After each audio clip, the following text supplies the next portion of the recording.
Mi suegra insistió en que cambiara la fecha de mi boda porque su perro cumplía años ese día, pero cuando me negué intentó sabotear el evento y ahora ni su hijo quiere hablarle después de lo que hizo. Supongo que debería empezar diciendo que siempre supe que mi suegra era peculiar. No en el sentido adorable de, ay, qué excéntrica, sino más bien en el sentido de, esta mujer necesita ayuda profesional urgente. Pero nunca, en mis peores pesadillas, imaginé que llegaría tan lejos como lo hizo. Mi prometido, Daniel, y yo llevábamos 3 años juntos cuando decidimos casarnos. La relación era sólida, nos entendíamos bien, y aunque su madre siempre había sido un tema delicado entre nosotros, pensé que podríamos manejarlo.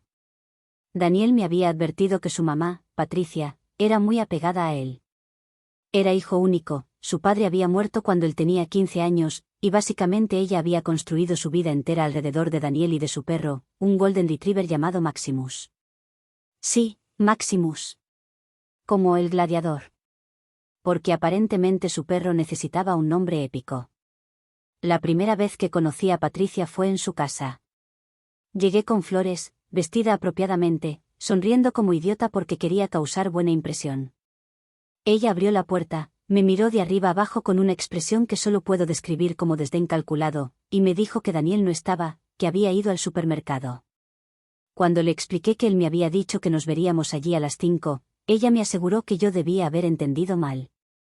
Estuve parada en la entrada como 15 minutos hasta que Daniel llegó y descubrió que su madre simplemente no me había dejado entrar. Ese fue el primer indicio de que Patricia no estaba particularmente emocionada con mi existencia. Con el tiempo, las cosas empeoraron de formas sutiles pero constantes.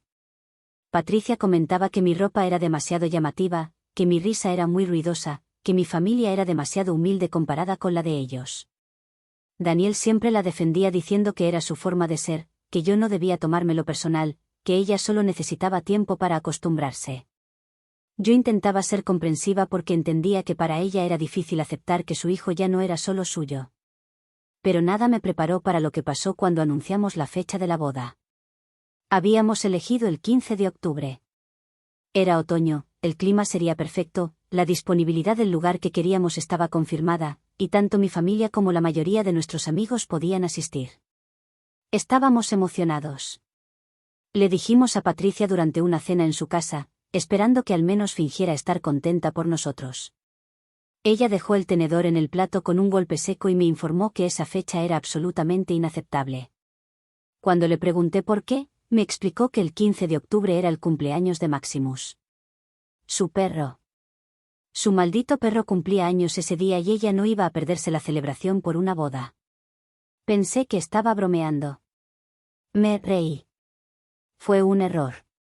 Patricia me miró con una frialdad que me heló la sangre y me aseguró que no estaba bromeando en absoluto.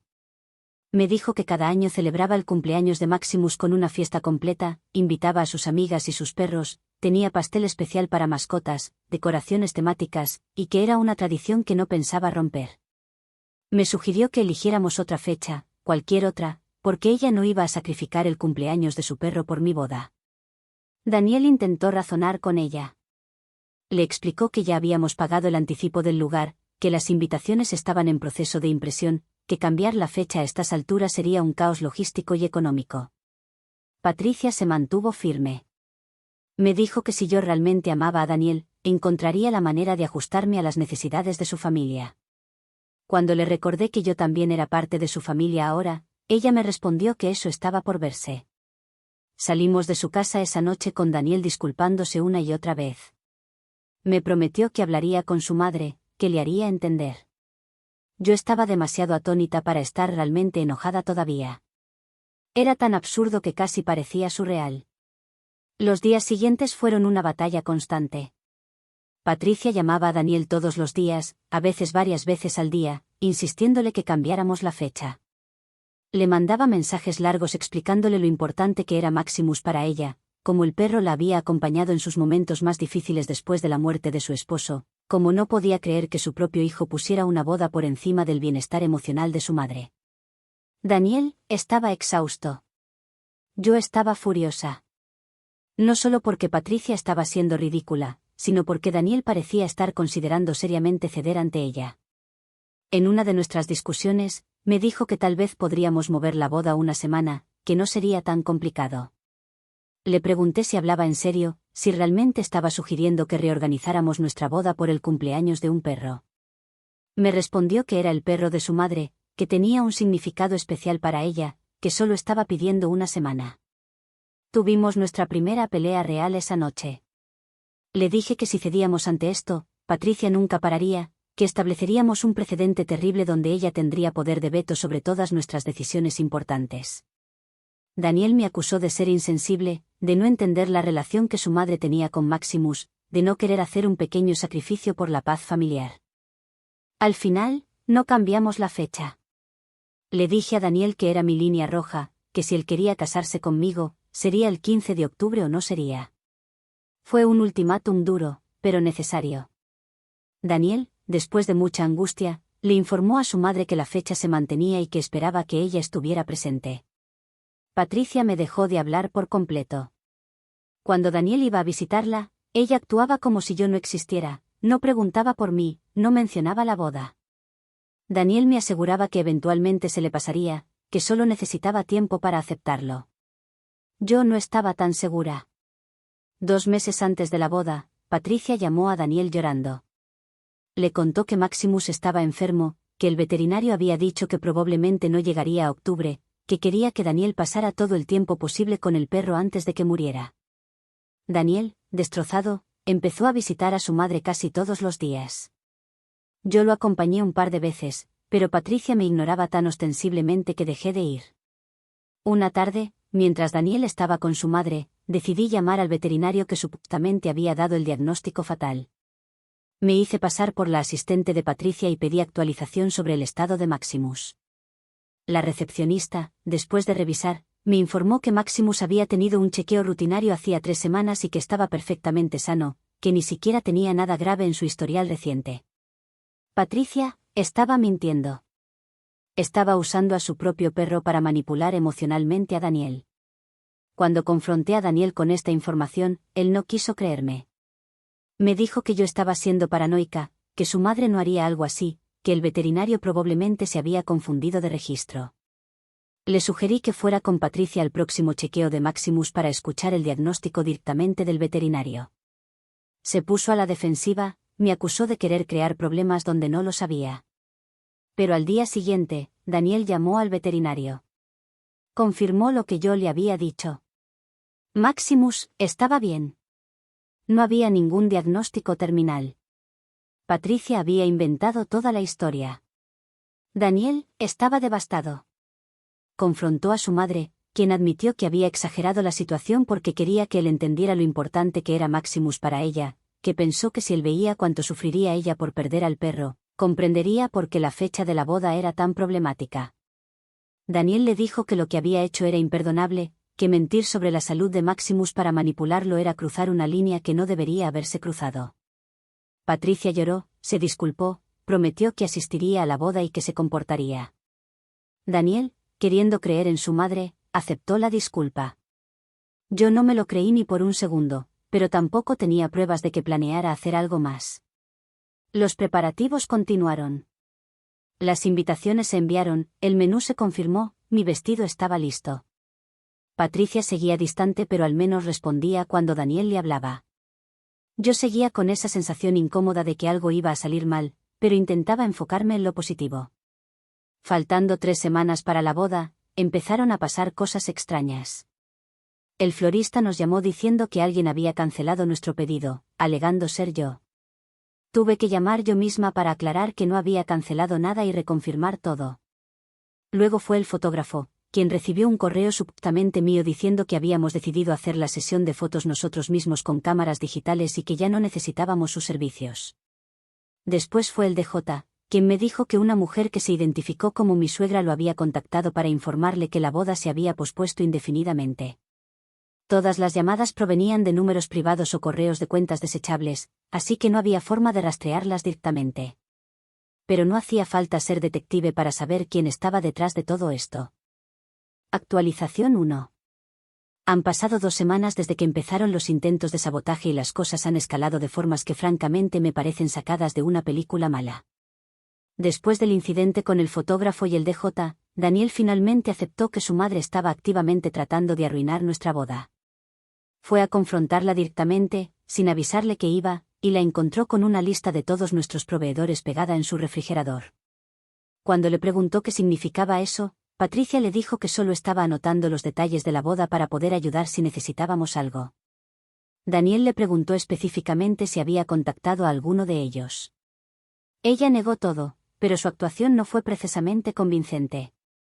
Le dije a Daniel que necesitábamos tomar medidas más drásticas. Le sugerí que le dijera a su madre que si seguía interfiriendo, no sería bienvenida en la boda. Daniel se resistió, me aseguró que podíamos manejar la situación sin llegar a ese extremo, que su madre eventualmente entendería que no iba a lograr nada con sus intentos de sabotaje. Yo no compartía su optimismo, pero decidí darle un voto de confianza.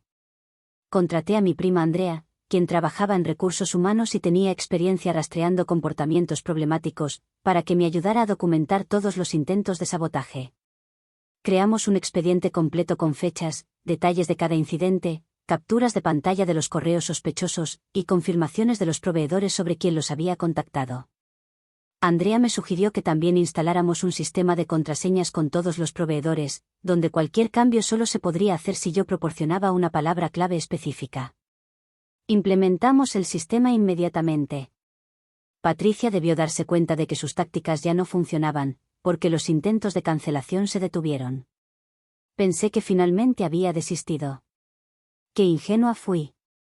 Una semana antes de la boda, recibí una llamada de mi mamá llorando histéricamente.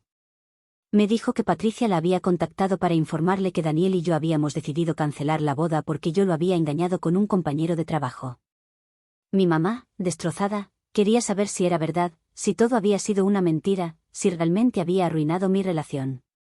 Tardé casi una hora en calmarla y explicarle que nada de eso era cierto, que Patricia estaba inventando historias para sabotear la boda. Mi mamá se puso furiosa. Me dijo que iba a llamar a Patricia para decirle exactamente lo que pensaba de ella. Le pedí que no lo hiciera, que dejáramos que Daniel se encargara de su madre, pero mi mamá estaba demasiado enojada para escuchar razones. La llamada entre mi madre y Patricia fue, según me contaron después, espectacular. Mi mamá le dijo de todo, incluyendo varios términos que ni siquiera sabía que conocía.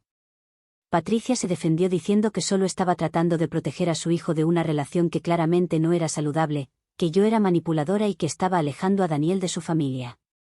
Mi mamá le respondió que la única persona manipuladora en esta situación era ella, y que si seguía intentando arruinar nuestra boda, toda mi familia sabría exactamente qué tipo de persona era.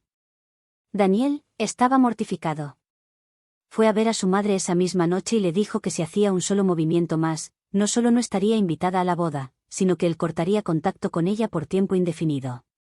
Patricia lloró, le juró que no había hecho nada, que mi familia la estaba culpando injustamente, que yo la había puesto en su contra. Daniel no le creyó. Tal vez por primera vez en su vida, realmente vio a su madre por lo que era. Los días antes de la boda fueron tensos. Patricia seguía llamando a Daniel, dejándole mensajes de voz donde lloraba y le decía que lo único que había querido era que él fuera feliz, que no podía creer que la estuviera castigando por amar a su hijo. Daniel dejó de responder sus llamadas. Yo pasé esos días verificando obsesivamente que todos los detalles estuvieran en orden. Llamaba a los proveedores 2 veces al día para confirmar que todo seguía confirmado. Andrea me acompañó a todas las reuniones finales, tomando notas de todo. Estaba tan paranoica que hasta contraté seguridad privada para el día de la boda, con instrucciones específicas de que Patricia no debía acercarse al lugar sin autorización expresa de Daniel o mía. La noche antes de la boda, Daniel vino a mi apartamento. Nos habíamos puesto de acuerdo en no vernos el día de la boda hasta la ceremonia, así que esta era nuestra última conversación antes del gran día. Se veía agotado, emocionalmente drenado. Me dijo que había tomado una decisión, que no le iba a avisar a su madre el lugar exacto de la ceremonia, que oficialmente ella ya no estaba invitada. Le pregunté cómo se sentía con eso. Me respondió que aliviado y devastado al mismo tiempo, pero que sabía que era lo correcto. Dormí horrible esa noche, con pesadillas donde Patricia aparecía en la boda vestida de negro gritando objeciones mientras Maximus ladraba histéricamente. Me desperté con nudos en el estómago, pero decidida a no dejar que ella arruinara mi día. Todo parecía estar yendo bien cuando llegué al lugar. La decoración era perfecta, las flores eran hermosas, mis damas de honor estaban emocionadas. Mi papá me dijo que me veía radiante, aunque probablemente notó lo tensa que estaba. Y entonces, 30 minutos antes de que empezara la ceremonia, el guardia de seguridad se acercó a Andrea y le informó que una mujer mayor con un perro Golden Retriever estaba en la entrada exigiendo que la dejaran pasar, diciendo que era la madre del novio. Patricia había encontrado el lugar. Y había traído a Maximus. Actualización 2. Cuando Andrea me dio la noticia de que Patricia estaba afuera con Maximus, sentí que todo mi cuerpo se tensaba. Estaba en el salón de preparación, con mi vestido puesto, el maquillaje terminado, faltando literalmente media hora para caminar hacia el altar. Este era exactamente el escenario de pesadilla que había estado temiendo. Andrea me dijo que se encargaría, que yo no me preocupara, que eso era exactamente para lo que habíamos contratado seguridad. Le pedí que mantuviera a Patricia fuera como fuera, pero que por favor no armara un escándalo que pudiera arruinar el ambiente de la boda. Ella me aseguró que sería discreta. Lo que pasó después lo supe en pedazos, porque obviamente yo no podía salir a ver el drama desarrollándose en tiempo real. Patricia llegó al lugar exactamente a las 2:30 de la tarde, 30 minutos antes de la ceremonia. Traía a Maximus con una corbata de moño ridículamente grande, como si el perro fuera un invitado formal. Se acercó a la entrada principal y le informó al guardia que era la madre del novio y que necesitaba entrar inmediatamente porque su hijo la necesitaba. El guardia, siguiendo las instrucciones que le habíamos dado, le explicó cortésmente que no estaba en la lista de invitados y que sin autorización expresa no podía permitirle el acceso. Patricia le dijo que eso era absurdo, que obviamente había un error, que ella era la madre del novio y que Daniel se moriría si ella no estaba presente. El guardia se mantuvo firme. Le sugirió que llamara a Daniel para aclarar la situación. Patricia sacó su teléfono y llamó a Daniel repetidamente. Él no respondió porque, según me enteré después, ya estaba en su sala de preparación con el teléfono en silencio, tratando de calmarse antes de la ceremonia. Fue entonces cuando Patricia decidió cambiar de táctica. Le dijo al guardia que Maximus era un perro de servicio emocional y que legalmente no podían negarle la entrada por tener un animal de asistencia. El guardia, que aparentemente había recibido ese tipo de excusas antes, le pidió la documentación que acreditara a Maximus como perro de servicio. Patricia no tenía documentación porque, obviamente, Maximus no era un perro de servicio, era solo su mascota malcriada. Cuando el guardia le explicó que sin documentación no podía hacer la excepción, Patricia se puso histérica. Empezó a gritar que estaban discriminándola, que iba a demandar al lugar por violar sus derechos, que su abogado se iba a encargar de arruinarlos. El guardia permaneció profesionalmente indiferente y le sugirió que se retirara antes de que tuvieran que llamar a las autoridades. Patricia, viendo que no iba a lograr entrar por la entrada principal, dio la vuelta al lugar buscando otra entrada. El lugar era un jardín semiabierto con varias áreas, y Patricia pensó que podría colarse por algún punto sin vigilancia. No contaba con que habíamos contratado seguridad para cubrir todo el perímetro. Cada vez que intentaba entrar por algún lado, un guardia la interceptaba y le pedía que se retirara. Según los guardias que después me lo contaron, Patricia estaba cada vez más desesperada, caminando de un lado a otro con Maximus siguiéndola confundido, buscando alguna forma de entrar. Fue entonces cuando Daniel salió a ver qué estaba pasando. Alguien le había avisado que su madre estaba afuera causando problemas. Daniel salió por la entrada principal y se encontró con Patricia llorando mientras abrazaba a Maximus, rodeada de 2 guardias de seguridad que la mantenían a distancia del lugar. Daniel se acercó y le preguntó qué estaba haciendo. Patricia le dijo que había venido a la boda porque era su madre y tenía derecho a estar presente en el día más importante de su vida, que no podía creer que la hubiera excluido, que estaba destrozada por su decisión. Daniel le respondió que ella sabía perfectamente por qué no estaba invitada, que después de todo lo que había hecho para sabotear la boda, no merecía estar presente. Patricia negó todo nuevamente, le aseguró que yo le había metido ideas falsas en la cabeza, que yo la había pintado como villana cuando ella solo había querido lo mejor para él. Daniel le dijo algo que, cuando me lo repitió después, me hizo amarlo aún más. Le dijo que él había tomado la decisión de no invitarla, que yo no había tenido que convencerlo de nada, que sus propias acciones habían demostrado que no podía confiar en ella, y que si ella no podía respetar su relación conmigo, entonces no tenía lugar en su vida. Patricia se derrumbó. Cayó de rodillas dramáticamente, aferrándose a la correa de Maximus, llorando a gritos que no podía perder a su hijo, que él era todo lo que tenía. Daniel se mantuvo firme. Le dijo que ella había tenido muchas oportunidades de comportarse como una persona razonable y que había desperdiciado todas y cada una. Le pidió que se fuera y que no intentara contactarlo por un tiempo. Uno de los guardias me mandó un mensaje avisándome que la situación estaba bajo control, que Patricia se estaba retirando. Sentí un alivio enorme. Pensé que finalmente podíamos seguir con la boda en paz. Patricia se fue, pero no antes de hacer una última escena. Les gritó a todos los invitados que estaban llegando que yo era una manipuladora, que estaba robándole a su hijo, que algún día me iban a descubrir.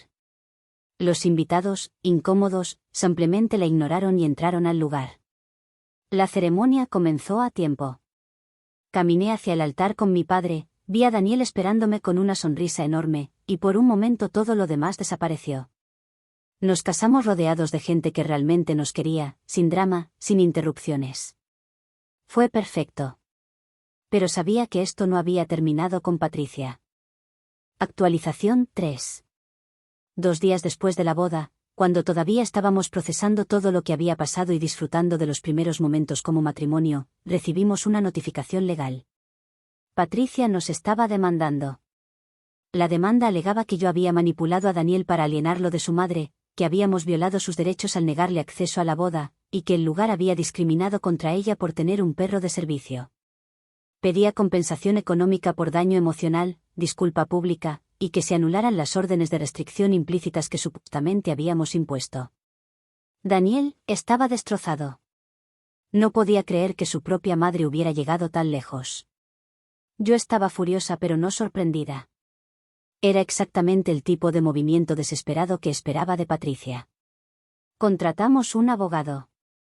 Le mostramos toda la documentación que Andrea y yo habíamos recopilado, los intentos de cancelación con los proveedores, los correos sospechosos, los mensajes de Patricia a Daniel, las mentiras sobre la salud de Maximus, el testimonio de los guardias de seguridad sobre su comportamiento el día de la boda. Nuestro abogado nos dijo que el caso de Patricia era ridículo y que probablemente lo desestimaran en las primeras etapas, pero que aún así teníamos que preparar una defensa sólida. También nos sugirió que contrademandáramos por acoso y difamación. No queríamos llegar a ese punto. Daniel especialmente no quería terminar en una batalla legal con su madre. Pero Patricia no nos dejó opción. Durante las semanas siguientes, Patricia intensificó su campaña en redes sociales. Creó publicaciones largas en Facebook donde se presentaba como la víctima, una pobre madre rechazada por su hijo porque su nuera malvada la había envenenado contra ella. Publicaba fotos viejas de Daniel cuando era niño, con textos manipuladores sobre cómo había criado a ese hermoso niño sola después de la muerte de su esposo, solo para que una extraña le robara todo. Sus amigas, que aparentemente solo conocían su versión de la historia, la apoyaban en los comentarios. Algunas hasta me mandaban mensajes privados acusándome de ser una mala persona, diciéndome que algún día entendería el dolor de una madre cuando alguien me quitara a mis hijos. Daniel decidió que era momento de contar su versión públicamente. Hizo una publicación detallada explicando todo lo que Patricia había hecho, desde la petición absurda de cambiar la fecha de la boda hasta los intentos de sabotaje y la demanda infundada. No usó un tono vengativo, simplemente expuso los hechos con evidencia de respaldo. La respuesta fue inmediata. Muchas personas que conocían a Patricia empezaron a salir con sus propias historias sobre comportamientos similares que habían presenciado. Una ex amiga de Patricia comentó que ella había dejado de frecuentarla porque Patricia se había obsesionado con el perro al punto de cancelar planes constantemente y esperar que todos trataran a Maximus como si fuera humano. Otra conocida mencionó que Patricia había intentado algo similar cuando Daniel tuvo su primera novia seria en la universidad, inventando emergencias familiares para interrumpir sus citas. El cuadro que se pintó fue el de una mujer con serios problemas de apego y control, no el de una pobre madre víctima de una nuera malvada. La demanda llegó a corte. Nuestro abogado presentó toda la evidencia. El juez escuchó ambas versiones, revisó la documentación, y desestimó el caso de Patricia sin siquiera permitir que llegara a juicio formal. Le advirtió que las demandas frívolas podían resultar en sanciones y le sugirió fuertemente que buscara ayuda psicológica. Patricia salió de la corte llorando, abrazando a Maximus. Daniel intentó acercarse a ella, ofrecerle hablar, pero ella lo rechazó. Le dijo que él había elegido a una extraña sobre su propia madre y que nunca se lo perdonaría. Daniel regresó a casa devastado emocionalmente. Se sentía culpable por no haber visto esto venir, por no haber establecido límites con su madre mucho antes, por dejar que la situación escalara tanto. Yo le dije que nada de esto era su culpa, que Patricia había tomado sus propias decisiones y ahora estaba enfrentando las consecuencias. Le recordé que él había hecho lo correcto al priorizarnos a nosotros y nuestro matrimonio. Una semana después, recibimos noticias inesperadas. La hermana del padre fallecido de Daniel, su tía Margaret, nos contactó. Nos dijo que había estado siguiendo toda la situación y que necesitaba contarnos algo importante. Margaret nos reveló que Patricia había tenido comportamientos similares durante su matrimonio. El padre de Daniel había intentado varias veces establecer límites con ella, pero Patricia siempre encontraba formas de manipular situaciones y victimizarse. Cuando el padre de Daniel murió, Margaret intentó mantener contacto con su sobrino, pero Patricia la había alejado sistemáticamente, alegando que Margaret intentaba reemplazarla como figura materna. Margaret también nos contó que Patricia había adoptado a Maximus específicamente después de que Daniel se mudó de la casa, usando al perro como reemplazo emocional y herramienta de manipulación. Cada vez que Daniel intentaba distanciarse un poco, Patricia inventaba problemas de salud de Maximus para hacerlo sentir culpable y obligarlo a visitarla. Todo empezó a tener sentido. Patricia había estado usando estas tácticas por años, y nosotros solo éramos los últimos en su lista de víctimas. Daniel decidió que necesitaba cortar contacto completamente con su madre, al menos temporalmente, hasta que ella buscara ayuda profesional real. Le escribió una carta larga explicándole que la amaba pero que no podía seguir permitiendo su comportamiento destructivo, y que solo consideraría retomar la relación si ella mostraba cambios genuinos. Patricia nunca respondió la carta. Lo que sí hizo fue publicar una última explosión en redes sociales, acusándonos de todo lo imaginable, desde abuso hasta conspiración para robarle su herencia. Fue tan exagerado y claramente falso que la mayoría de la gente simplemente la ignoró. Algunas de sus amigas más cercanas empezaron a alejarse también, cansadas del drama constante. Actualización 4. Han pasado 7 meses desde la boda y 5 desde que Daniel cortó contacto con Patricia. La vida ha sido notablemente más tranquila. Al principio, Patricia intentaba contactarnos constantemente a través de números desconocidos, correos de cuentas nuevas, e incluso a través de conocidos mutuos que le tenían lástima.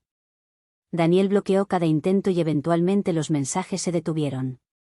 Nos enteramos por Margaret que Patricia finalmente accedió a ir a terapia, aunque aparentemente fue más por presión de sus propias amigas que por voluntad propia.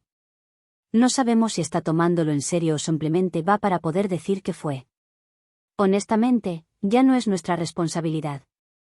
Daniel ha estado procesando mucho en su propia terapia. Descubrió patrones de manipulación que se remontaban a su infancia, cosas que había normalizado porque siempre había sido así. Está trabajando en establecer límites saludables no solo con su madre, sino en todas sus relaciones. Me dice que se siente más libre de lo que se había sentido en años. Yo también he estado procesando. Al principio me sentía culpable, como si hubiera sido yo quien destruyó la relación entre Daniel y su madre. Mi terapeuta me ayudó a entender que yo no destruí nada, simplemente me negué a ser parte de una dinámica tóxica, y Patricia no supo manejar esa negativa. Margaret se ha convertido en una presencia constante en nuestras vidas.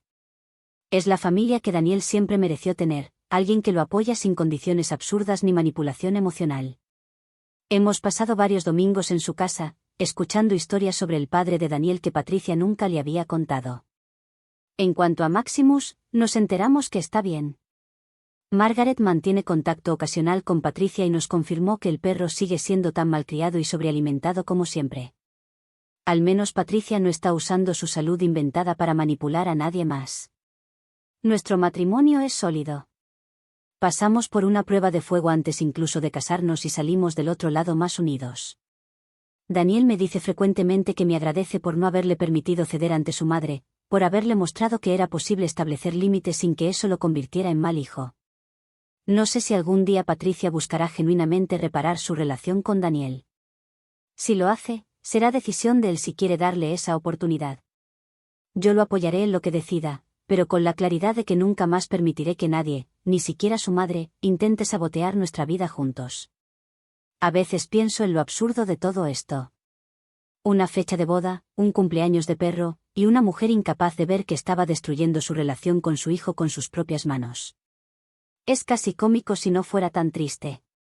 Pero al final del día, tengo mi matrimonio, mi paz mental, y la certeza de que hice lo correcto.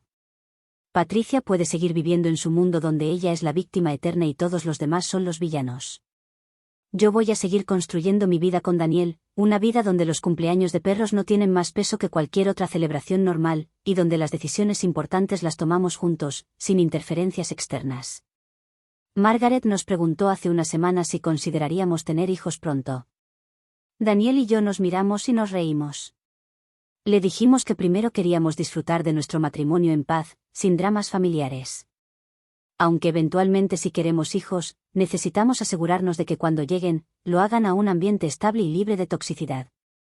Si algún día tenemos hijos y Patricia quiere ser parte de sus vidas, tendrá que demostrar primero que puede comportarse como una abuela funcional, no como una bomba de tiempo emocional esperando explotar. Y si no puede hacerlo, nuestros hijos estarán perfectamente bien con Margaret como figura abuela y con los abuelos de mi lado, que han sido increíblemente suportivos durante todo esto. Lo único que lamento de todo este desastre es que Daniel tuvo que perder a su madre para ganar su libertad. Pero como él mismo me dijo hace unos días, no perdió a su madre en la boda. La perdió mucho antes, solo que tardó en darse cuenta. Y en cuanto a mí, aprendí que a veces la persona más difícil en tu vida va a ser alguien que tu pareja ama, y que está bien decir que no, establecer límites, y proteger tu paz mental aunque eso signifique ser vista como la villana en la historia de otra persona. Patricia puede seguir contándole a quien quiera escuchar que yo le robé a su hijo. La verdad es que su hijo eligió libremente una vida donde no tenía que sacrificar su felicidad por apaciguar las inseguridades de su madre. Y esa es una elección que yo respeto y celebro todos los días. Maximus, supongo, sigue disfrutando de sus fiestas de cumpleaños elaboradas. Al menos alguien salió ganando en todo este desastre.